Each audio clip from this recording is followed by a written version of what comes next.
Good evening. Good evening. Good evening. I'm Dr. Jacques Carter, Finn Medical Advisor, and I'm standing in tonight for our fearless leader, founder and president of Finn, Tom Farrington, who happens to be at a meeting and could not make the webcast tonight. So I have the pleasure of being with you guys and moderating this session. I'd like to say that we're going to have a great presentation from Reverend Arthur Jerald, and I'll be introducing him in a moment. But before I do that, I'd like to sort of put a welcome out to all of our folks here in the conference room, but also our audience online, both nationally and internationally, who are here to listen to what we have to say about prostate cancer and about men's health. I'd also like to give a thanks to all of our sponsors, and I have a slide here that does that.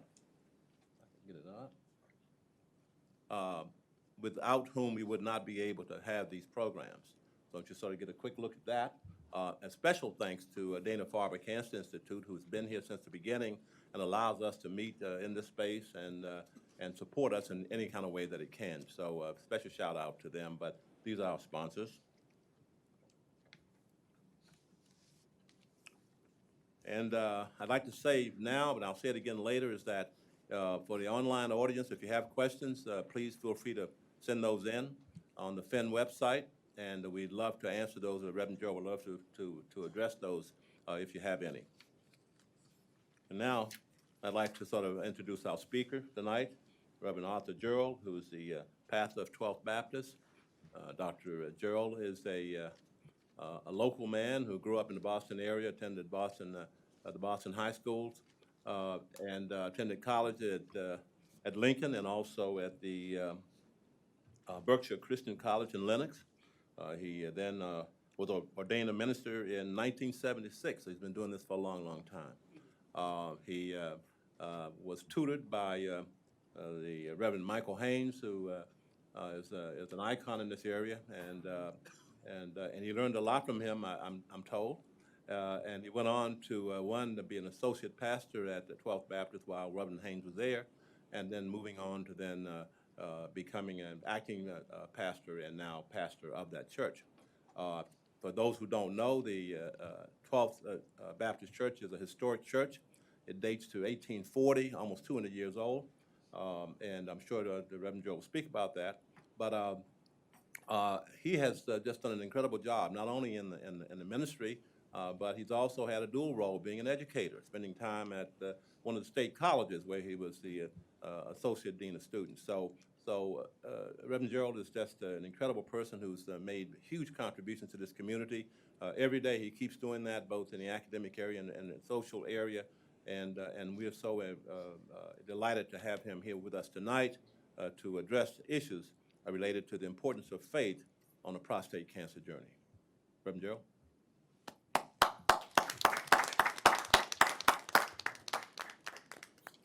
All yours. Good to see you. Appreciate it.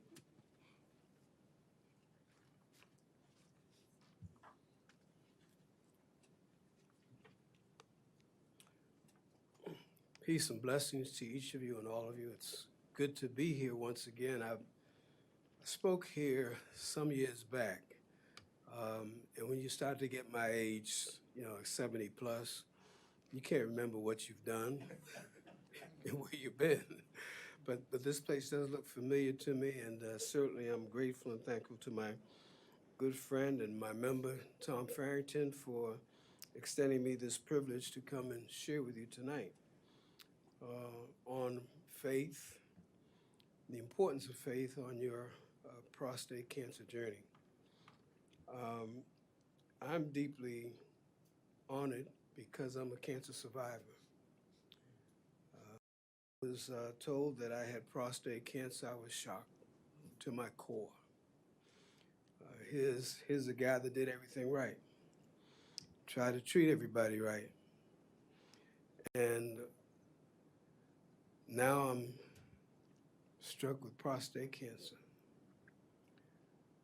If it wasn't for my guardian angel, he's now gone to glory, but Charles Austin. I remember Charles used to be a television commentator on the news. And he was a member of 12th Baptist Church. And he would get up there and tell men, when you go for your physical exams, I mean, I didn't even go for physical exams, but so when you go, make sure that your general practitioner gives you a PSA exam. I didn't pay much attention to it, but as I was just getting ready to turn 50 years of age, I said, well, let me give it a shot, because he was so relentless, so prolific, and so encouraging to brothers, particularly, to make sure you get your PSA. Well, my doctor started out with a digital rectal exam, which was news for me. I don't like people digging at me. Never had one of those things, and I said, "Ooh," but doctor said, "You good? There's nothing there." But because of what my guardian angel told me to do, he said, "Make sure you get a PSA exam." I insisted, demanded. The doc said, "You don't need it." I said, "Doc, do it. The cost is not prohibitive to me, and I'm sure it's not prohibitive to you. But I want it, let's do it." Now it comes back with a high score. And the doctor was so apologetic. "I'm so sorry. I should have listened to my patients when they told me this was the case." And that's just my story of how I got introduced. And that was back when I was turning 50 years of age. That was over 20 years ago. And the prognosis to me was that, well, maybe you have 10, 15 more years. But I'm still going on the 21st year. And praise God. And I go for my exam once or twice a year at least, and they say everything feels good, looks good, and so forth and so on. There's much I could tell you, and y'all might have to direct me in certain areas if needed, but certainly I'm going to get to the faith issue, because even when I was diagnosed with prostate cancer, I said, well, why me? I go to church every Sunday. Some of the people that I know from Salem or from English High or other places know I wasn't a rabble-rouser. I was just cool Turk in most cases. And I was doing right. I didn't try to mess around, didn't try to mess up.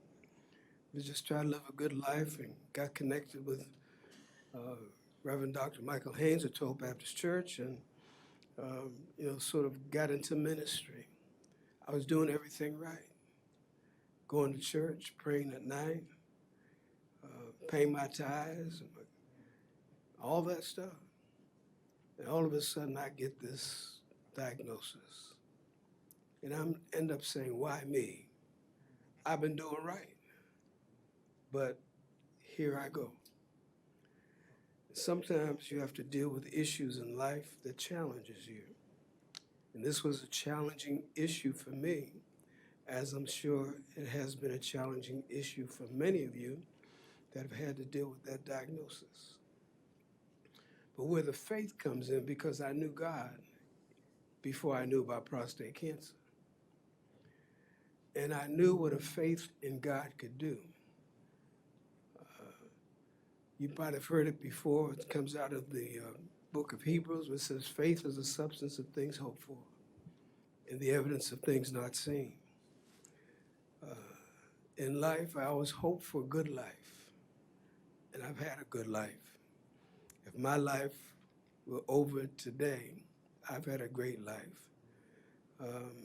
Storybook, here's a guy that went to Boston Public Schools, went to English. Any English high school people here? Go ahead. Tried and true, blue and blue. Oh, and gold, I'm called Hozel. This guy mentioned Azel. He was a track star back in the day, and probably still is now. But we try to do everything right. Cross the T's, dot the I's, didn't hang out too much, didn't drink too much, didn't get into drugs and any of that, and went to church. But now I'm struck with this prostate cancer. And I started saying, why me? Once I got the diagnosis, I went home, went down to my basement, my man cave, started to cry my heart out. I couldn't believe it.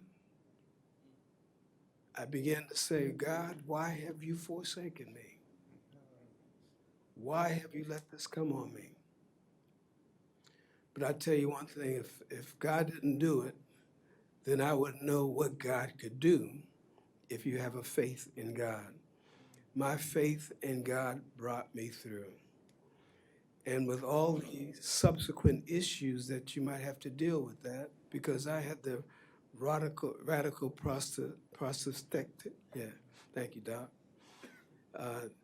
If I wanted it out. I didn't want to fool around with it. Get it out.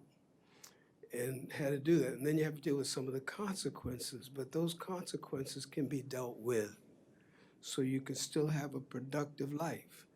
At 50, I wasn't going to have no more children anyway. I had sort of shot my aim. I got 2 out of the mix. 2's enough. And I have a great partner, as I know some of you have great partners. That was very patient, very loving, very supportive, going through what I went through. And with the ups and the downs, with the various trials and tribulations that you had to go through. But God has been good. And now that I'm 71, going on 72, that'll be about 22 years since I was diagnosed and went through everything that I went through. My faith has kept me going.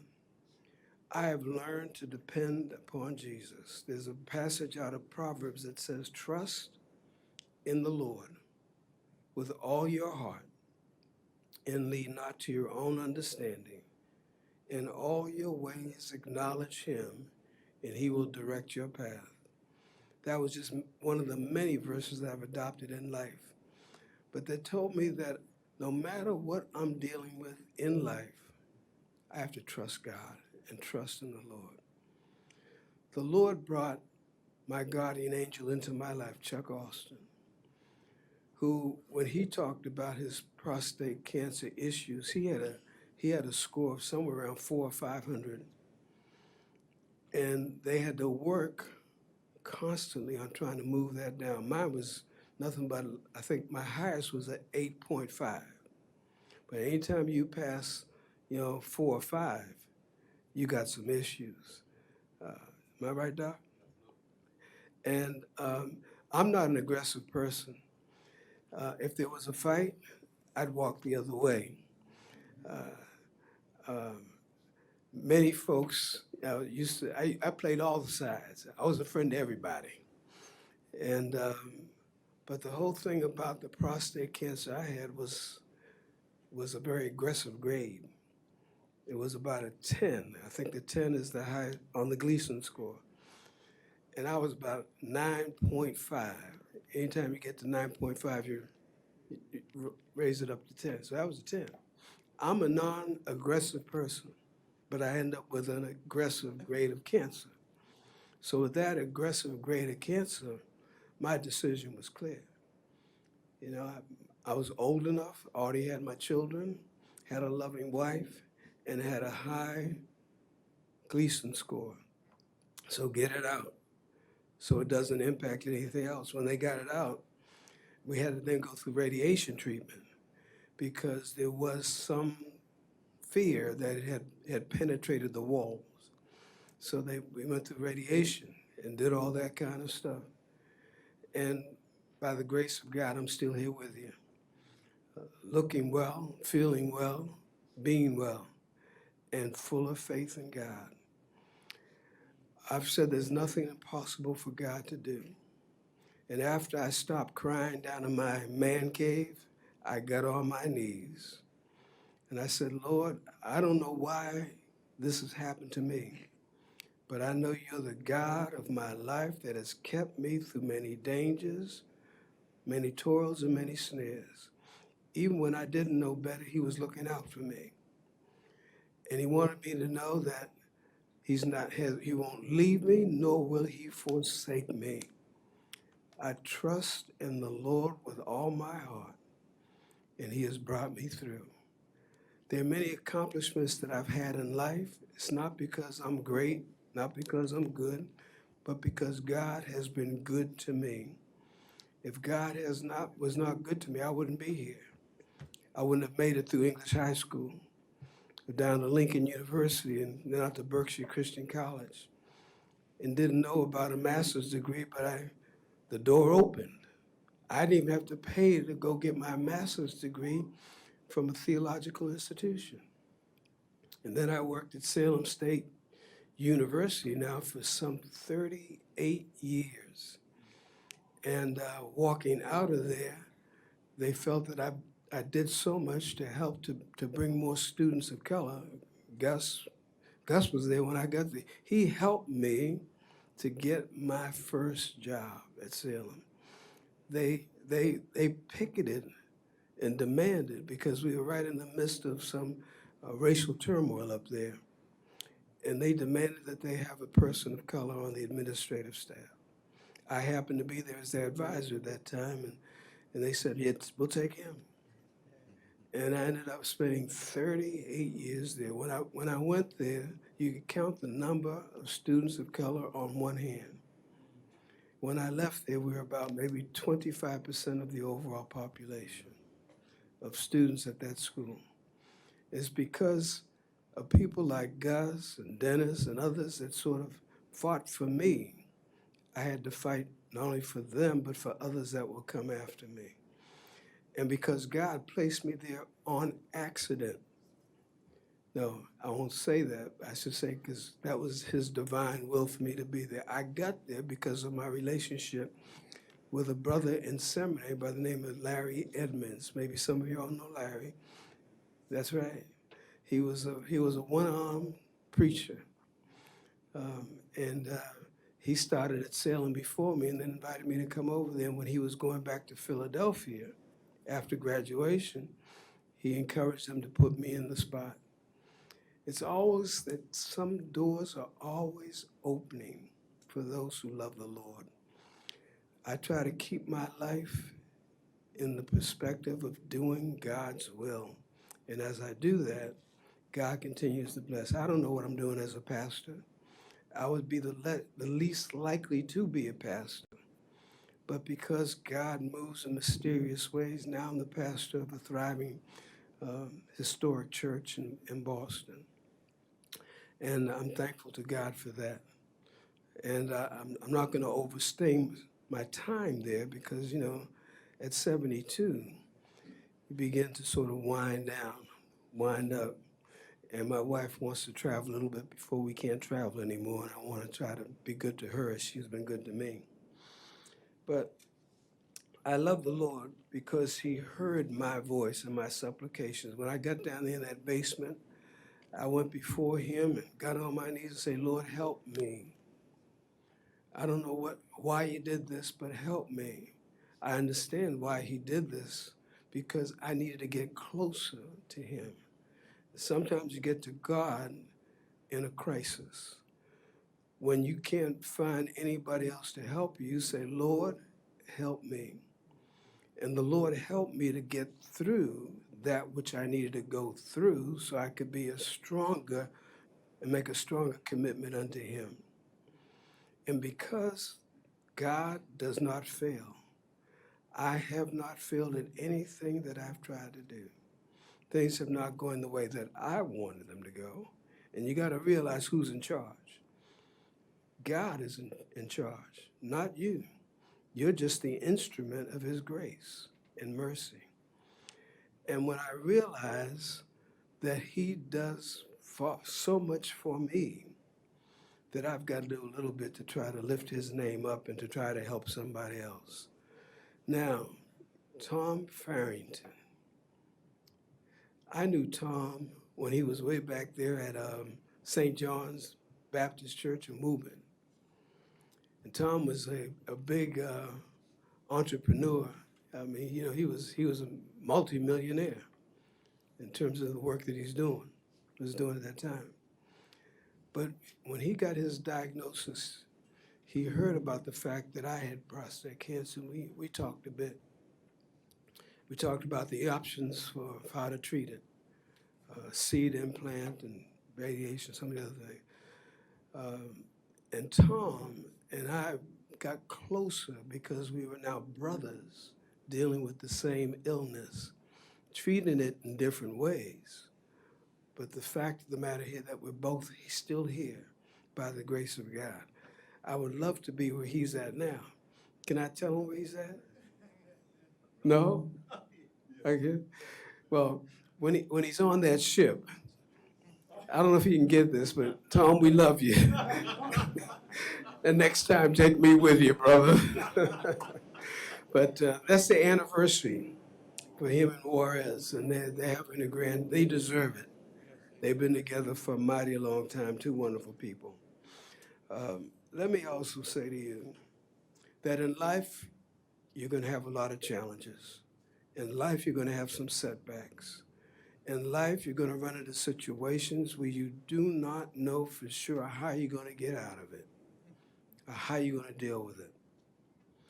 But one prayer that I learned, it's out of the 121st Psalm. It says, I will lift my eyes unto the hills, from whence cometh my help. For my help cometh from the Lord, who made heaven and earth. He will not allow your foot to be moved. He who keeps you will not slumber. Behold, he that kept Israel shall neither slumber nor sleep. The Lord is your keeper. The Lord is your shade upon your right hand, so the sun shall not burn thee by day, nor the moon by night. The Lord shall preserve you from all evil. Yea, it is even he that shall preserve your soul. The Lord shall preserve your going out and your coming in from this time forth, even forevermore. I have learned that the word of God is true. The words of humankind, I don't put a lot of stock in it. You see a lot of that going on now. What's happening down there in Washington with all those issues. Who's the right story? Who's telling the truth? Is the truth in the White House? Is the truth in the Senate? Is in Congress? Now you have Joe Biden and President Colt 45 going at each other, trying to see who's going to become the next president of the United States. But when all that's said and done, it's not the president that we should lift up, but it's God. My brothers, I tell you, life is very uncertain. You need to live each day as though it may be your last. You just don't know. So try to do the best that you can, not only for yourself, but for others in your sphere of influence. Do the best you can, because you don't know that this may be your last day. You just don't know. So let go of those issues, how people have failed you. I had to forgive my doctor, my primary care doctor, for telling me I didn't need to check out the fact that to have a PSA exam. And now today, he's my best friend, because through my witness before him, he has learned to listen to his patients more. And my brothers, you don't know how you will be used in this particular instance. You have a story to tell about God's grace and glory. All of you are survivors. And you're a survivor because God was not finished with you yet. There's still some work for you to do. So tell the story about God's grace and glory. Celebrate him because you're here, you're alive. And this Father's Day, try to encourage other men, particularly men of color, to check it out, to see what's happening with your prostate care, because your life will depend upon it. And you may be the angel of somebody that needs that message. Charles Austin helped me out tremendously. And I tell my story about how God has blessed me through this man. And I'm here today because if I didn't listen to Charles, I didn't like to go to doctors. Doc, y'all are good, but I don't like to go to, because y'all always giving us bad news anyway. But the truth of the matter is that they can be your best friends to be helpful to you to deal with some of the issues that you're doing. If they listen to you, if they're patient with you. So my brothers, as we move towards Father's Day in a few days, tell the story. And for our sons and even our daughters, tell them if they're dealing with a brother who's getting close to be 50, tell them to check out their PSA so they may have life and live that life more abundantly. So that's my few words for you today about what faith can do in a situation of prostate cancer. I don't know if there's questions that people want to ask or anything more I can elaborate on. I'd be more than happy to do that.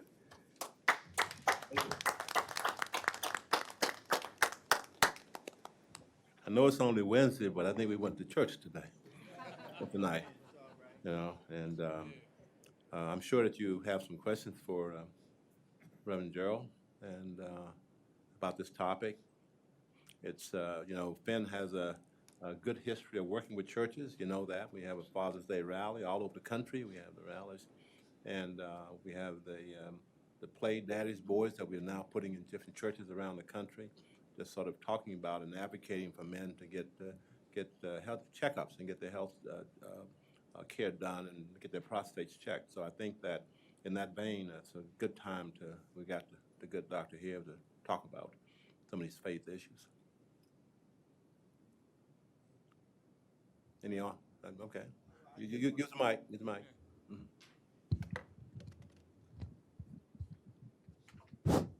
Brother Joe, I just want to say that you gave a very good talk today, and I know it touched a lot of us. And I know there's a lot of us strong men, macho guys in here that broke down and cried too. When the doctor told me, I went home and cried like a baby. My wife said, "What's wrong with you?" I said, "I got cancer." And I just started crying, and she said, "Wait a minute, hold on. So that's my story. My wife backed me up and helped me. She said, "Let's go to the computer and look this up," because we didn't know anything. And we start looking it up, doing research and everything about the cancer. And I only had an rectal exam, and my doctor was saying, "You need surgery." So a week later, while we're looking up on the computer, he calls the house and says, "Have you thought about the surgery?" And I said, "Wow, that's awful quick." He said I had 30 days to think about it. So then I said, because I was already donating money to Dana-Farber for my wife's aunt that died of cancer. So I thought about Dana-Farber, and I said, let me go to Dana-Farber and get another second opinion. And then that's when I came to Dana-Farber, and they said I didn't need surgery. I could use radiation. So it's always good, and it was God that did it. You know what I mean? It was God that brought me to the van to get my first PSA. When I walked out the YMCA, the van was right there waiting for me. So like you said, and believe in God, he will follow you through. So it makes all of us stronger. So we all have a story to tell, to try to talk to these young men to start getting checkups for their PSA. So I just want to say thank you for coming today. Thank you very much. Yeah, you're absolutely right. As we share with brothers about sports, there's always a story around sports, other stories that we tell, but we need to tell the story about this prostate cancer piece and what we need to do to try to encourage other brothers to step out and to find out what's going on within them. It will save their lives. And there's several ways that it can be treated, and probably since I was diagnosed 20 years ago, they probably have some advances now that are really the good doctor could talk about, but encourage them to check it out. Once they get to 50, I've already told my sons, we're gonna start checking it out at 40. He's 30. 35? Yeah, yeah. Because he's about 32, 30. So I'm gonna tell him check. He don't like no doctors anyway. But that's right. We know.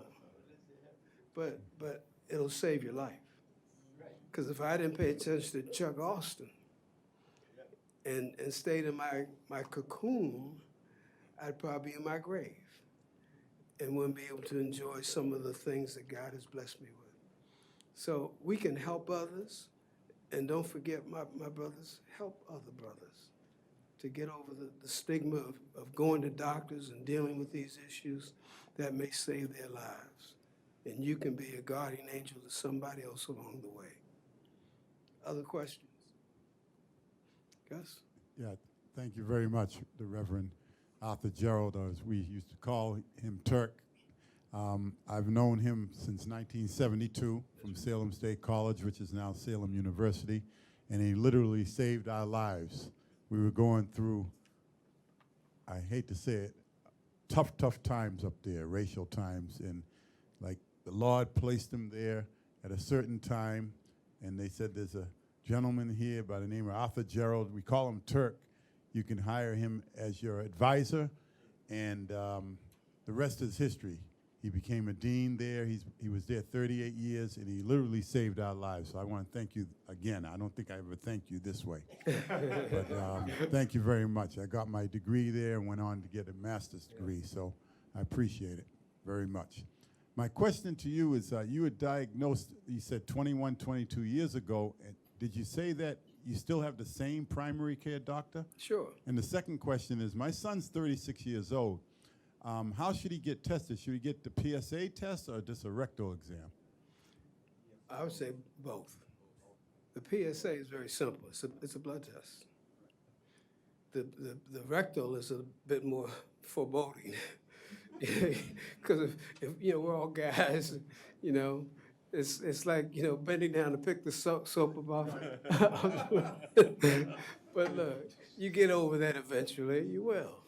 Yeah, I'd check it out both ways. I'd start with the blood test as well. Yeah, the blood test is most important, but we encourage both. There's a lot of pushback now on the digital rectal examinations, even at some of the highest levels. The CEO of the American Cancer Society, who's a black guy, sort of says it's not worthwhile. But if you ask anybody in any of these institutions, they'll say the digital rectal examination is very important. And personally, I picked up a lot of cancers. I've done a lot of screening, as you guys know. I ran that van for years, Dana-Farber van, and I picked up multiple cancers in patients who had normal PSAs. That speaks to the importance of the digital rectal examination. But if a patient will not have that examination, I'll get the blood test. I'll take the blood test. So that's very important. Okay, and that has led to the increase in number of diagnosed cases. The blood test has done that, but it's important to have the DRE, digital rectal examination, because there are people who have normal PSAs. One or two. Right. Okay, get closer here. Just want to repeat that there are people who have normal PSAs who have active prostate cancer that can be picked up on a digital rectal examination. Most of the prostate cancers we're picking up now are picked up on the blood test, even with a normal examination. And that's important. That's because the blood test is able to pick cancers up earlier, and which is why the number peaked, the number of diagnosed cases peaked, because we were picking up all those with the blood test. Many of those maybe didn't need to be treated, but a lot of them did. So all those cases you hear about saying overdiagnosis of prostate cancer because it was a Gleason 6, well, some of those guys died. So it's not that it was insignificant. And it's important to do both of the tests. This to follow up. Last month we had a doctor here. He said there's a new test that they can get rather than the PSA that's... Yeah, it's just part of the PSA. So, you get a whole bunch of tests, like 4 tests. The PSA is one of those. And that allows you to make a decision about whether you need to get a biopsy or not. Okay? So, but that's very important with that test, is that it's a predictor of whether or not you're going to have aggressive prostate cancer. Not whether, it's not a yay or nay whether you got prostate cancer or not. It's a quantitative thing about, whether or not you're going to have aggressive prostate cancer. And they come out with a number. They'll say you have a 3% chance of having aggressive prostate cancer. Well, that means you got a 97% chance of having non-aggressive prostate cancer, and that might color your decision about whether you even want the biopsy.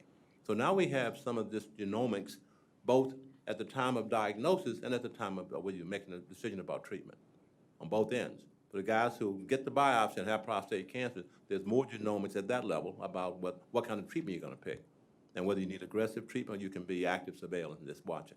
So that's very important. So all this is new testing over the past 10 years, 8 to 10 years. Anybody else? Go ahead, sir. If I just add a moment, after my blood test indicated that it was kind of high, then they had to go in and do a biopsy and do a little snipping to check it out. And it was confirmed at that point that we did have prostate cancer. And I'm so glad that I did it, not because I was wise, but because I listened. I listened to my guardian angel. He's gone to glory, but I listened to him. And I went and make sure that I asked, I insisted. He said, even if the guy tells you nothing there, insist that you get a PSA. And then that led to the biopsy, and then that led to having making the determination about how I was going to be treated. But I'm still here.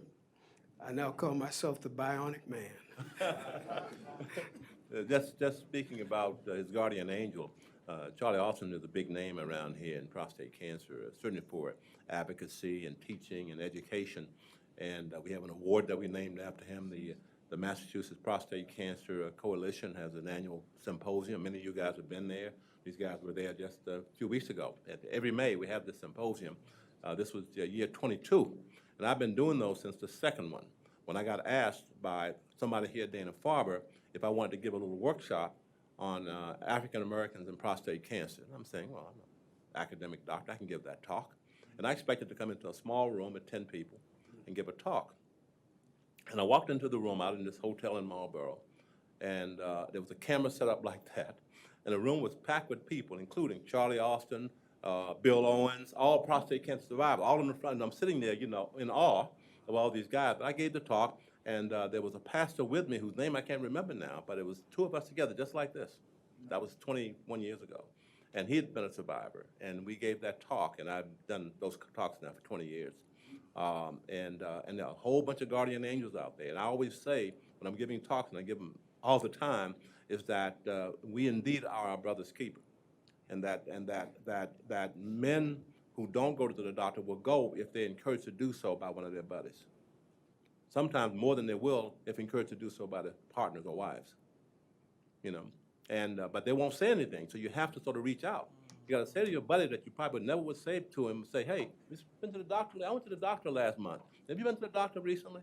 You know, we guys don't do that, but sometimes you got to do that, because he will never tell you that you've never been to the doctor or hadn't been since he got out of the Navy 25 years ago. That's the last exam he had, you know, those kind of things. So you have to sort of reach out a little bit. And if you're close, you can do that and get away with it. It's very important. If I can just share a couple more thoughts, and we'll get to that hand in just a second. Being a pastor of a church in Boston, 12th Baptist Church, where, you know, most churches have a lot more women than they have men, but the men that are there, particularly around this time of the year, we always try to emphasize to men, to fathers, to make sure you're on top of your health issues, and particularly that PSA business. Several men in the church, because I was bold enough to sort of proclaim this matter to them, have gotten the test, they've been diagnosed with it, and they've treated it in various ways. So my club, I have a club members at the church, and I have club members in life. When I see some of the guys that I went to school with that have been contracted with the disease, you know, it's like, you know, we're still together, and we are together, and we will be together.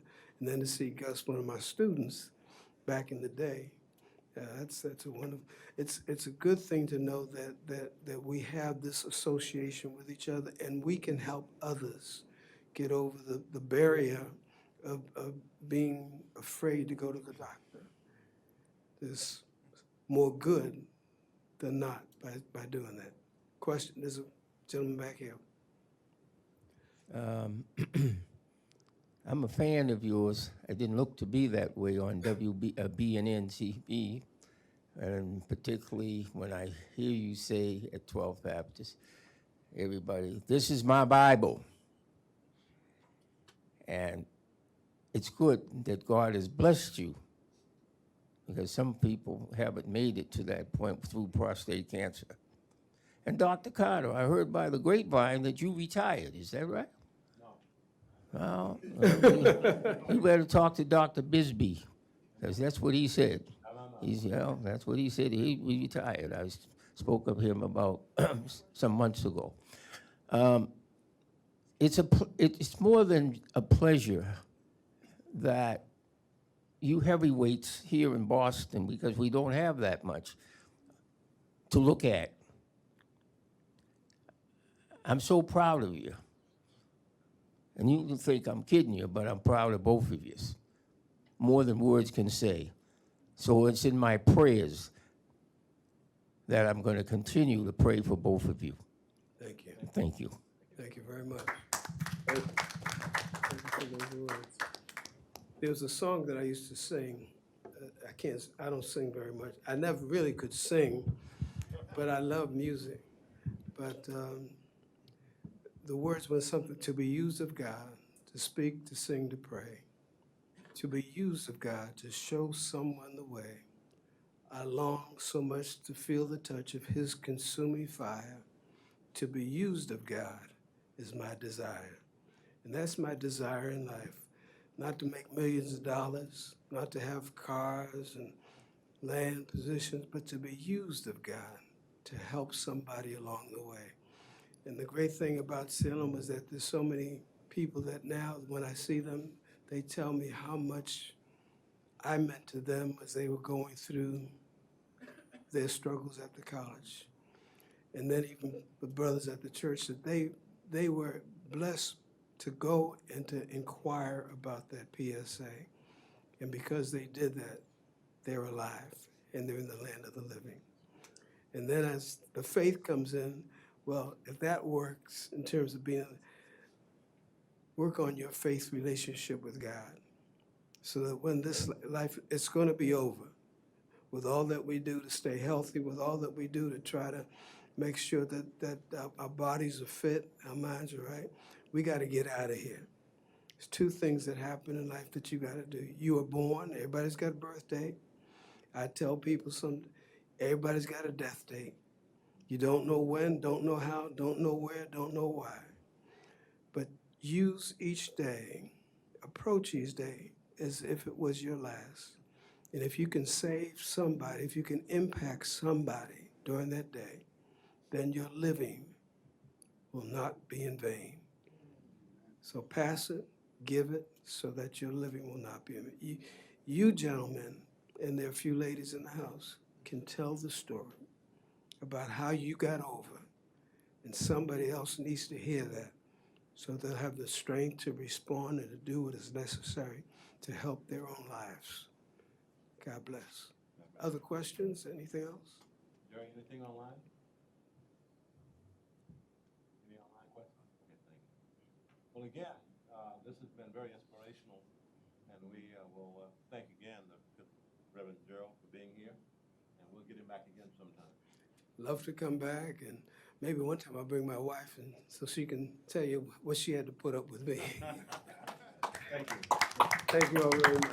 You come to the church one day, son. I love it. Thank you. So I just want to, again, remind folks about the next meeting, the next webcast on the second Wednesday of July, and also about upcoming events for Father's Day at churches around the city and around the country with some dedication to what we do with men's health and prostate cancer. Again, I'd like to thank the good Reverend Jerald for being here with us. Again, very, very inspirational. But we're all going to have to reach out and get guys to be screened, talk to them. There are guys out there who haven't done it. We beat the drums all the time, but there are guys who have just not done it. So it's important to do that. It's important to ask your friends if they've been checked. That's very, very important. And hope Tom is enjoying himself, and I hope he had a chance to watch us and be inspired too. All right. Well, I guess with that, we'll sign off this webcast. And thank you very much. Yeah.